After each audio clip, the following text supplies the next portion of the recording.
Ada hukum-hukum alam yang mengatur dunia tempat kita hidup.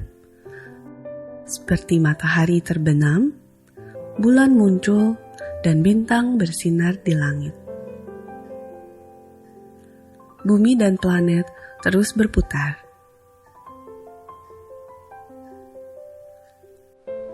Air mengalir, kemudian ke sungai, dan akhirnya ke laut.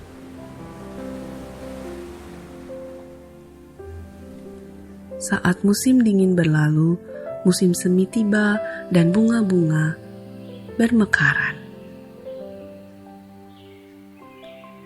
Seperti kita melihat hukum alam ini di dunia, ada juga hukum rohani antara Allah pencipta langit dan bumi dan manusia.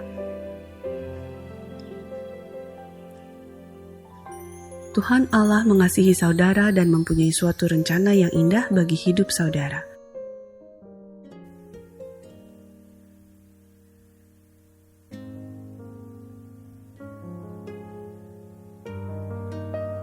Namun, apa sebabnya banyak orang tidak mengalami kehidupan yang berkelimpahan? Manusia penuh dosa dan terpisah dari Tuhan Allah, sehingga ia tidak dapat mengetahui dan mengalami kasih dan rencana Allah bagi hidupnya. Manusia diciptakan untuk bersekutu dengan Tuhan Allah, akan tetapi karena kekerasan hatinya, ia memilih jalannya sendiri, sehingga persekutuannya dengan Tuhan Allah terputus. Menurut Alkitab, kekerasan hati untuk memilih jalan sendiri dan ingin bebas dari Tuhan Allah disebut dosa dan diwujudkan baik dengan sikap melawan maupun dengan sikap masa bodoh. Dosa ini menyebabkan jurang yang memisahkan kita dari Tuhan. Manusia selalu berusaha untuk mencari Tuhan Allah dan kehidupan yang penuh kebahagiaan melalui usahanya sendiri, seperti kehidupan yang baik, filsafat, dan agama. Namun satu-satunya jalan untuk menjembatani jurang ini adalah Yesus Kristus. Yesus Kristus adalah satu-satunya jalan keselamatan yang telah ditentukan Tuhan Allah untuk keampunan dosa manusia. Allah telah menjembatani jurang pemisah antara manusia dengan dirinya dengan mengirimkan anaknya Yesus Kristus untuk mati di kayu salib menggantikan kita. Dan kemudian Yesus bangkit dari kematian. Inilah jalan yang menunjukkan kepada kita betapa besar kasih Allah pada kita. Namun, tidak cukup hanya mengetahui hal ini.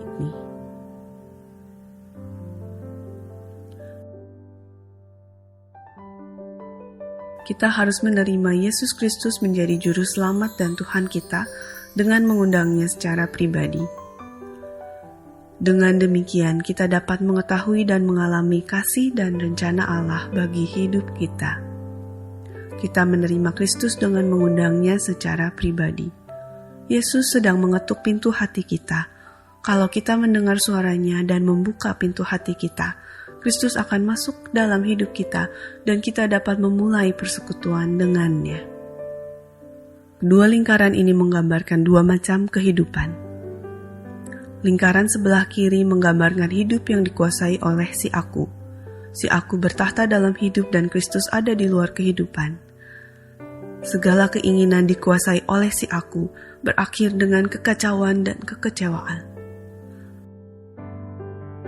Lingkaran sebelah kanan menggambarkan hidup yang dikuasai oleh Kristus.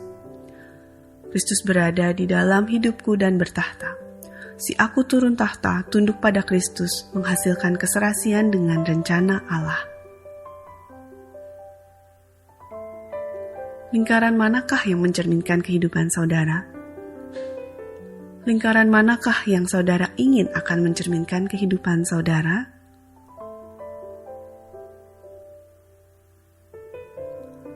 Saudara dapat menerima Kristus sekarang juga dengan doa berdasarkan iman.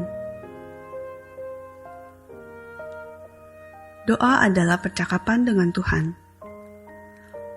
Tuhan mengetahui isi hati saudara dan tidak bergantung pada kata-kata saudara.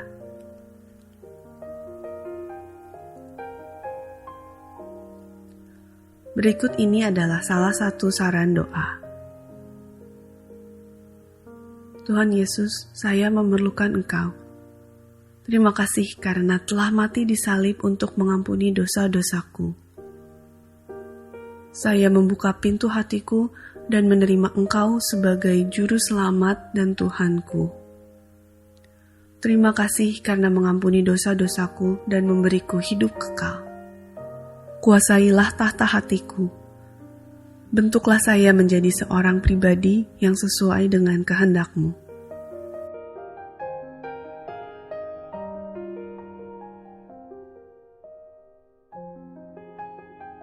Kalau saudara mengucapkan doa ini dengan sungguh-sungguh, Yesus sekarang berada dalam hatimu dan kehidupanmu menjadi baru.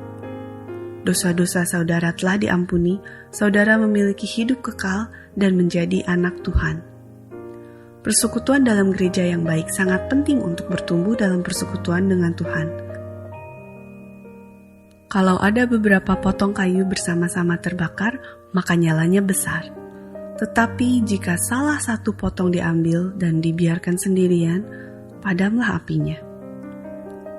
Jadi penting bagi saudara untuk memiliki hubungan dengan orang-orang Kristen yang lain. Hubungilah atau kunjungi gereja yang berdekatan di mana Kristus diagungkan dan firman Allah diberitakan. Bersama-sama dengan orang-orang Kristen di gereja, saudara akan bisa mempelajari tentang Yesus Kristus dan hidup dalam kelimpahan seperti yang Tuhan kehendaki.